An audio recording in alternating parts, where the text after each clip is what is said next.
Oke, Assalamualaikum warahmatullahi wabarakatuh. Oke teman-teman sekalian, pada kesempatan kali ini kita akan membahas tentang sektor pertanian Indonesia. Kenapa sih para petani Indonesia memiliki kesejahteraan ekonomi yang tergolong rendah? Atau bisa dikatakan petani Indonesia itu miskin-miskin ya? Kenapa hal tersebut bisa terjadi? Faktor yang menyebabkan petani Indonesia itu miskin itu apa? Dari penjelasan tersebut, mari kita bahas.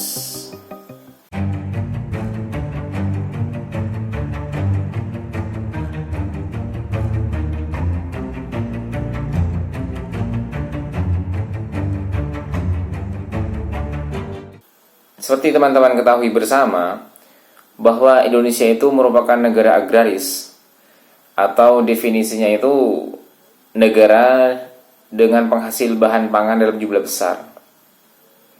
Ya, seperti beras, jagung, kopi, ikan, buah-buahan, dan masih banyak lagi yang lainnya ya.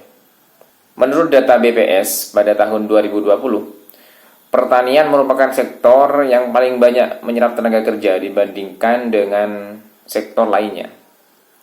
Dengan jumlah serapan kerja itu sampai mencapai angka 29,76% ya.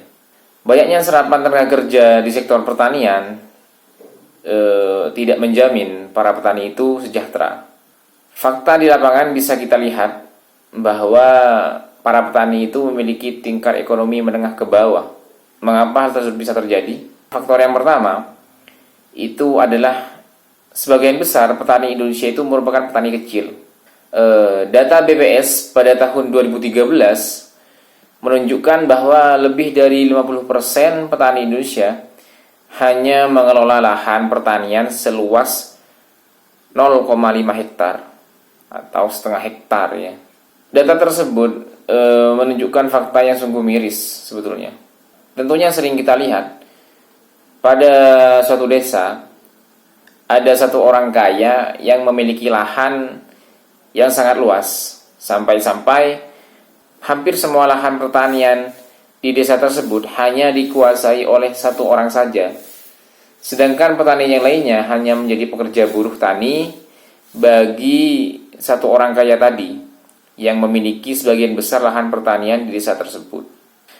Fakta ini ya menunjukkan bahwa sangat timpangnya distribusi atau penguasaan lahan pertanian di Indonesia.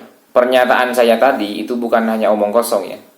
Hal ini juga didukung oleh penelitian yang dilakukan oleh AK3 di banyak desa tentunya, baik itu di Jawa maupun di luar Jawa, di mana memperlihatkan terjadinya ketimpangan penguasaan tanah yang sama pada apa yang saya jelaskan tadi.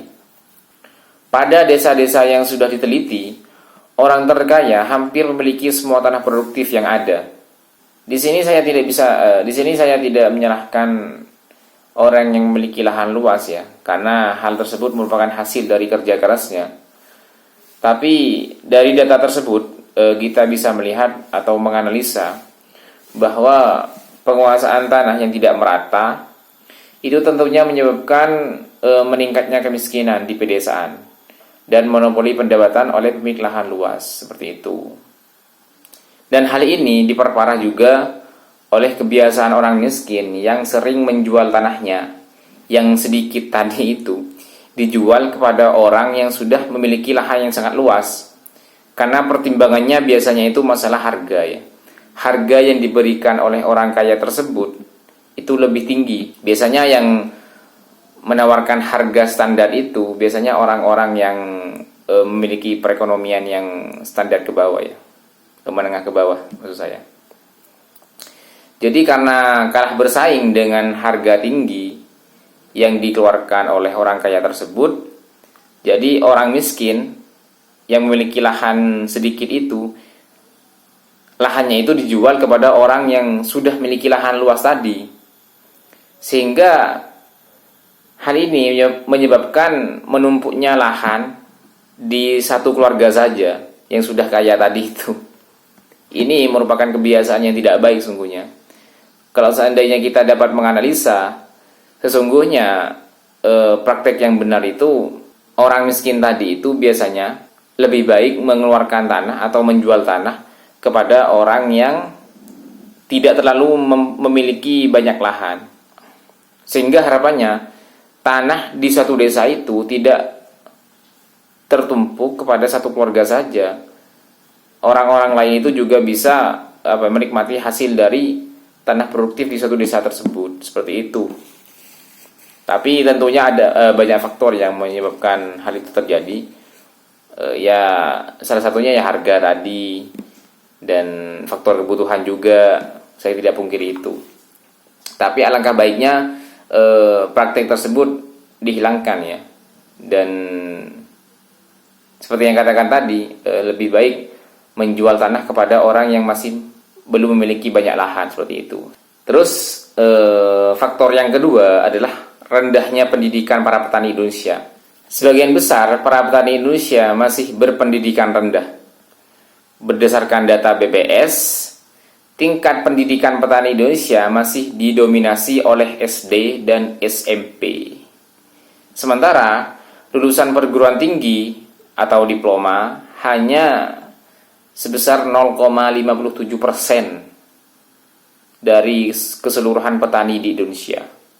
Ini kan merupakan angka yang sangat kecil ya dibandingkan dengan banyaknya petani di Indonesia. Rendahnya pendidikan para petani tentunya berpengaruh bagi produktivitas para petani tentunya. Karena dengan potensi pertanian yang begitu besar, jika sistem pendidikan dan tingkat pengetahuan petani lebih tinggi, maka secara otomatis petani Indonesia akan mampu menciptakan lebih banyak inovasi dalam bidang teknologi pertanian, obat-obatan dalam bidang pertanian, organisasi para petani, dan lain-lain. Sehingga diharapkan akan meningkatkan produktivitas pangan nasional dengan adanya inovasi tadi. Hal ini juga akan berdampak terhadap meningkatnya kesejahteraan para petani Indonesia. Saya contohkan negara Australia ya, di mana para petani di sana dikategorikan sebagai golongan orang kaya. Hal ini karena petani Australia memiliki lahan yang luas dan distribusi lahan itu merata, atau setiap keluarga petani itu memiliki lahan yang cukup luas. Petani Australia juga menggunakan teknologi modern dalam menjalankan pertaniannya. Penggunaan teknologi modern tentunya didasari oleh pendidikan para petani Australia yang memadai, sehingga berkat penerapan semua itu, sistem pertanian Australia menjadi lebih baik, efisien, dan hasilnya jauh lebih maksimal bagi kesejahteraan para petani. Selain dua faktor tadi, tentunya ada beberapa faktor yang menyebabkan petani Indonesia itu miskin-miskin, seperti infrastruktur pedesaan yang masih belum merata, sehingga para petani sulit untuk mengakses dari desa untuk ke pasar, seperti itu. Dan masih rendahnya penerapan teknologi pertanian di Indonesia, dan masih banyak lagi lah. Di sini saya hanya menjelaskan dua faktor tadi, yang saya pikir hal tersebut merupakan faktor yang paling penting untuk menjadikan pertanian Indonesia itu lebih baik lagi, seperti itu. Seminimalnya itu bisa mengurangi angka kemiskinan yang dialami oleh para petani Indonesia, seperti itu. Oke, teman-teman sekalian, saya harap pembahasan tadi itu bisa bermanfaat bagi teman-teman sekalian dan menambah pengetahuan teman-teman sekalian. Sehingga saya harapkan dari penjelasan tadi itu, apa yang menjadi kekurangan bagi para petani Indonesia itu bisa ditangani, atau setidaknya itu bisa dicegah lah. Contohnya tadi dalam menjual lahan lah ke orang yang memiliki lahan luas. Itu dengan penjelasan tadi, tentunya saya harapkan hal tersebut bisa dicegah, sehingga pertanian atau distribusi lahan yang ada di Indonesia itu dapat bisa merata ya. Terima kasih. Wassalamualaikum warahmatullahi wabarakatuh.